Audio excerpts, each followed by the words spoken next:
Saudações rubro-negras, resenha Flamais chegando para um vídeo de notícias expressas pós-jogo Flamengo,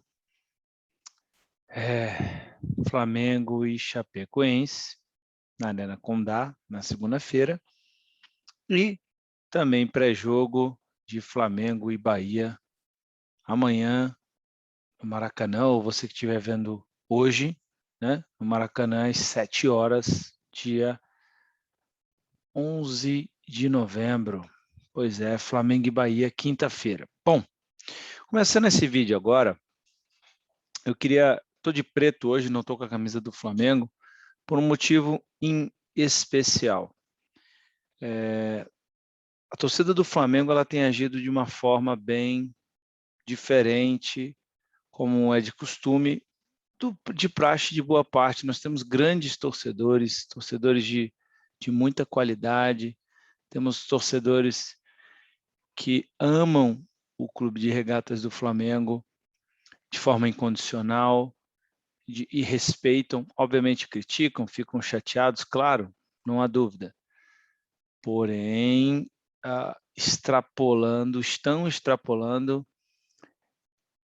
em demasia o tolerável, né? É inadmissível os ataques à filha do Renato Gaúcho.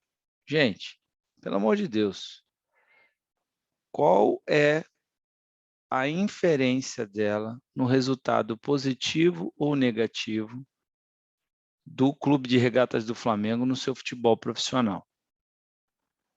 Gente, existem abusos sexuais que ela releva, existem abusos de poder, ameaças, sabe? Se ela está com o Gabigol, se ela não está com o Gabigol, cara, isso é problema dela e do Gabigol extracampo. Ela não é jogadora, ela não é diretora, ela não é preparadora física, ela não é fisiologista, ela é uma modelo que é filha do Renato Gaúcho. É simples. Dá para vocês entenderem, quem é rubro-negro de verdade não precisa se sentir ofendido, mas chega a passar um atestado de infantilidade e também de bandidagem. É brincadeira uma atitude como essa. Ela está desesperada, ela fez uns posts nos stories dela, sabe, não querendo aguentar mais, o trabalho dela está sendo impactado por conta de pessoas que acham que pode nas redes sociais falar o que quer. É porque não punem o CPF. Na hora que começar a punir o CPF, ou seja, a pessoa não poder mais usar as redes sociais, a pessoa não poder mais vir a público a falar nada de ninguém, cara, você não pode sair falando asneiras, sair ameaçando as pessoas e nada acontecer com você. Isso é inadmissível nos dias de hoje. É uma menina jovem que, pelo amor de Deus, isso é covardia que a torcida do Flamengo está fazendo. Não a torcida inteira, viu, torcedor rubro-negro, mas algumas pessoas que se dizem torcedoras do Flamengo em fazer isso. É algo completamente inaceitável e isso é o ruim do futebol. Como eu também vou fazer uma analogia do acontecido lá com o menino do Santos, de 9 anos, onde ele pediu a camisa lá do rival do Palmeiras. E qual é o problema dele pedir a camisa do rival? Isso foi ameaçado de morte, o pai dele, tentaram bater no pai dele. Pô, é brincadeira. Pô, é brincadeira. O garoto tem 9 anos, está aprendendo o que é a vida. Aí vocês vão estragar o belo sentimento do futebol, assim como a Carol, que gosta, pô, brinca, posta nas redes sociais dela com a camisa do Flamengo antes dos jogos, ela não quer mais fazer, porque tem um bando de babaca falando um monte de merda. É só falando assim. Porra, é brincadeira. É para tudo isso realmente o Flamengo? O Flamengo está em terceiro lugar no Campeonato Brasileiro. Foi eliminado da Copa do Brasil numa semifinal, que é jogo de mata-mata, pode acontecer. O Flamengo já foi eliminado pelo Santo André e tantos outros. É mata-mata. Está na final da Libertadores, que é mata-mata e está na final. Não vivemos um bom momento? A gente vai falar sobre isso, vamos falar do futebol, do elenco, dos jogadores, da escalação para o jogo de amanhã. Isso tudo a gente vai falar. Mas a gente tem que separar o joio do trigo. A gente não pode misturar as coisas. O torcedor pode, no campo, lá no gramado, lá na arquibancada, xingar, porque é natural, faz parte da cultura do futebol, mas é só até aí. Aí a agredir, a invadir as redes sociais, a ameaçar a mãe de jogador, a mãe do Renê, ou a filha do Renato. Gente, pelo amor de Deus, cara. Meu amigo, se enfia num buraco e não sai nunca mais. Porque isso é coisa de bandido. O futebol não precisa dessas pessoas. Nem a torcida do Flamengo, nem a torcida de ninguém. As torcidas precisam se respeitar internamente e respeitar as pessoas. A gente pode criticar o trabalho do Renato, a gente pode exigir até a troca do Renato, mas sem humilhar ele ou qualquer outra pessoa da família dele. Isso é lei, inclusive.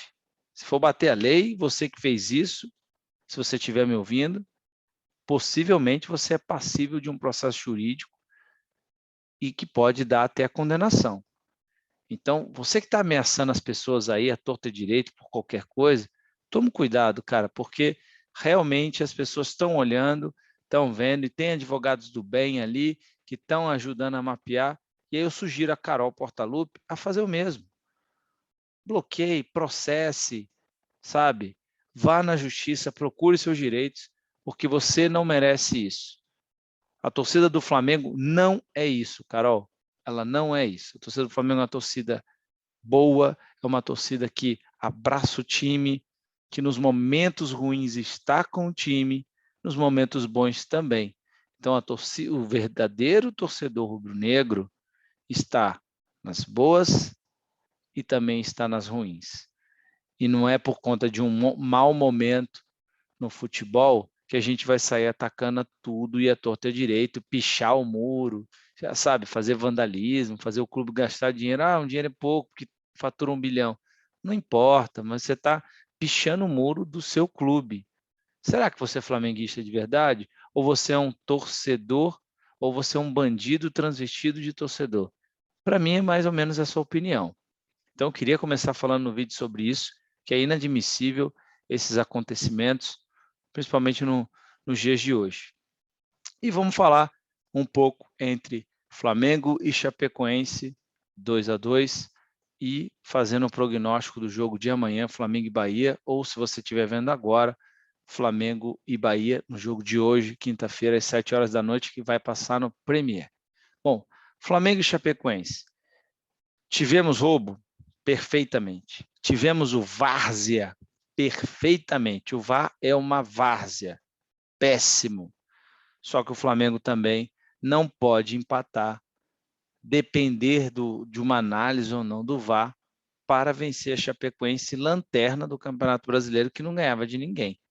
Aí o Flamengo vai lá e perde pontos contra a Chapecoense. Então, aí, botar a culpa de um resultado negativo, porque você empatar com o lanterna do campeonato é um resultado negativo, porque você só leva um ponto. De 3, você só levou 1.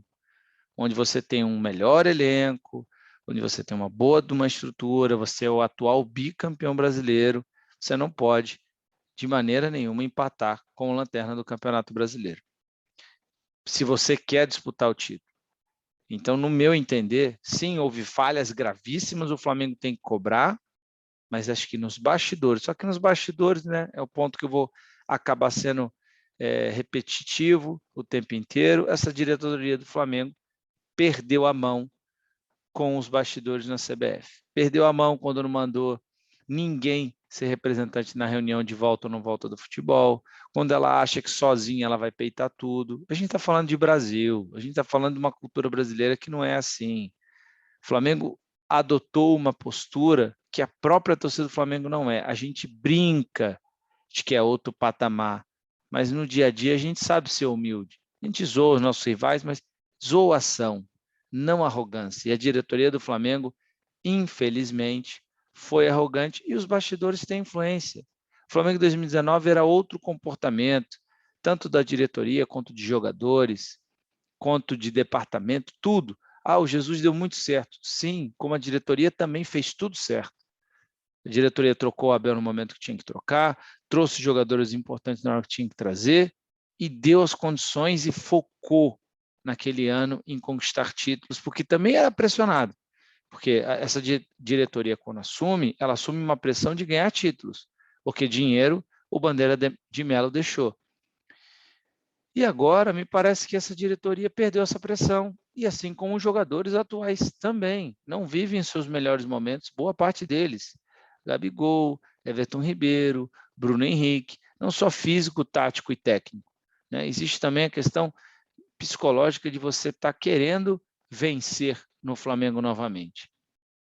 E, ao meu entender, o Flamengo foi prejudicado, sim, mas pelo futebol apresentado, o empate não foi nem ruim nem pior, foi qualquer coisa, porque foi você tomar um gol daquela forma que a gente tomou, o Bruno Viana olhando a bola cruzar a área de lá para cá, de cá para cá, você tomar gols de contra-ataque da Chapecoense, é inadmissível. Então, o rendimento está baixo, o Renato tem culpa, muita culpa, porque não está conseguindo, principalmente no segundo tempo, ele está perdendo a mão nas substituições, ele piora o time não faz um bom jogo com essas substituições.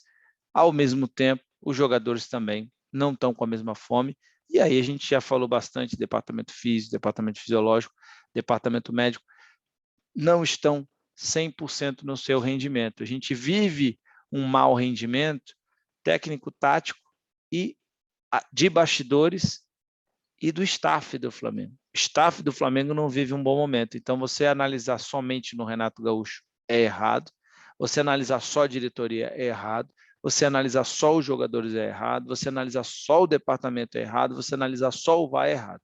É um conjunto de fatores que fazem que o Flamengo viva um mau momento, entre aspas, também.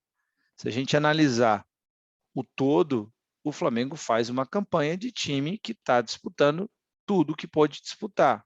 O porém é que não consegue devido ao calendário. Então está na hora de priorizar.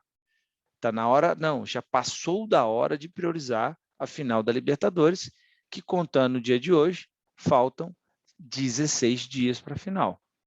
Então o Flamengo realmente precisa levar os seus jogadores nas suas melhores condições físicas, táticas e técnicas para o jogo de maior importância do ano de 2021, que é contra o Palmeiras. Se o Flamengo vai decidir demitir o Renato Gaúcho ou não para o ano de 2022, isso tem que estar sendo pensado nos bastidores e ninguém sabendo quem vai ser. Agora, para essa final e pensando possivelmente no Mundial, se o Flamengo for campeão, o foco é essas duas competições. Primeiramente a Libertadores, porque hoje, se jogasse Flamengo e Palmeiras, eu apostaria minhas fichas no Flamengo pelo histórico do Flamengo, pelo time que o Flamengo tem.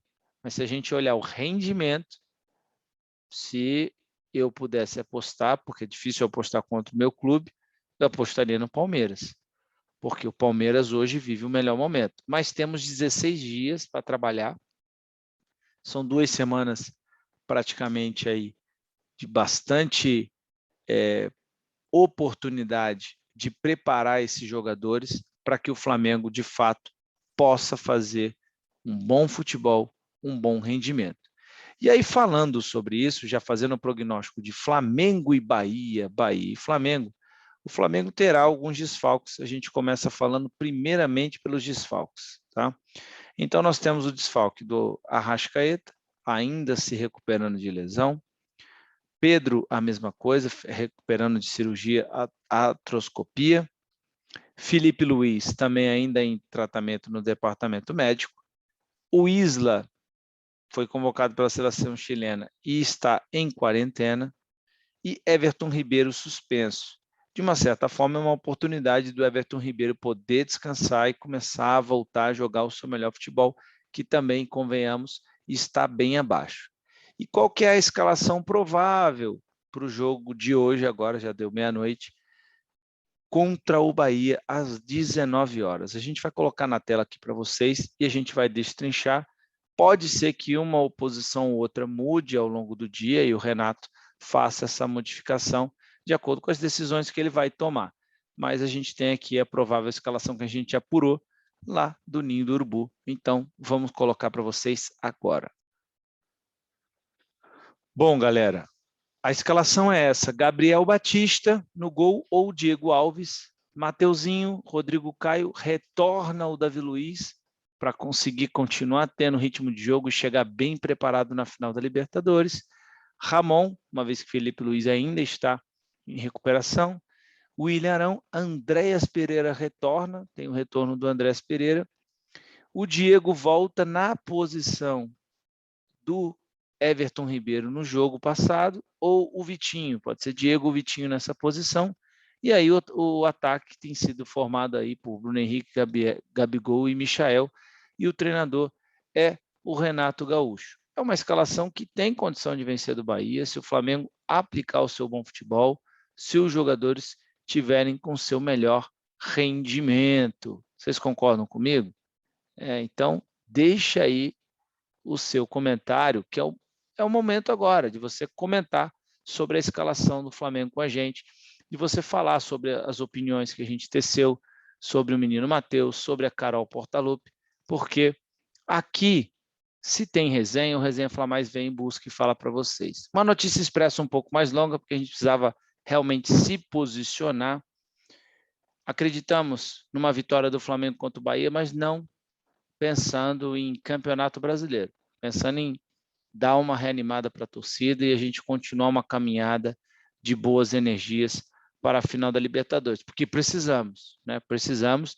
E aí você que foi esse torcedor, repense, peça desculpa, porque a gente precisa, quanto mais torcedores a favor do bem para o Flamengo, melhor vai ser para o Flamengo, muito melhor. A Carol Portaluppi pode ser gremista, mas ela torce pelo pai dela. E nesse momento, ela não está torcendo nem a favor nem contra. Ela quer só se isolar, porque ela não quer ser ameaçada. E esses jogadores, a gente tem que apoiar enquanto eles estiverem em campo. A gente pode pedir para trocar. A gente pode falar que jogaram mal. Só aí. Limitem-se só ao futebol. Porque a gente quer se meter na vida de jogador de futebol. Cara, isso não cola e só vai ser mais prejudicial ao clube de regatas do Flamengo. Se você ama o Flamengo de verdade, cara, limite-se a crítica só ao futebol. É só isso. A gente pode questionar N outras coisas, mas é isso que a gente precisa fazer. O Flamengo vai com uma escalação diferente, onde tem o Davi Luiz, que pode dar maior verticalidade e mais experiência, e parece que já se casou e se conectou muito bem com o Rodrigo Caio. O Andréas Pereira dá uma dinâmica de jogo diferente. Precisamos ver como é que o Diego vai ser escalado ou não, em que posição e como que vai jogar. Minha preocupação é o Gabriel Batista se continuar titular no gol. Prefiro o Diego Alves. O Gabriel Batista ainda se mostra um goleiro muito inexperiente, não sai da trave no momento que tem que sair. Então, seriam essas preocupações. E o Michael, como é de praxe, está voando como ninguém. E amanhã, se tudo der certo, a gente terá live de pré-jogo, 30, 20 minutinhos, só para a gente dar aquele esquenta para vocês, que é de praxe do Resenha Fla Mais. Então, galera, aqui a gente é Flamengo, ganhando, empatando ou perdendo, é a nossa opinião. Estamos cada vez mais tentando melhorar o canal para vocês e hoje ficamos nisso. Um abraço a todos, saudações rubro-negras, porque a gente é Flamengo pra caramba, galera. Tamo junto.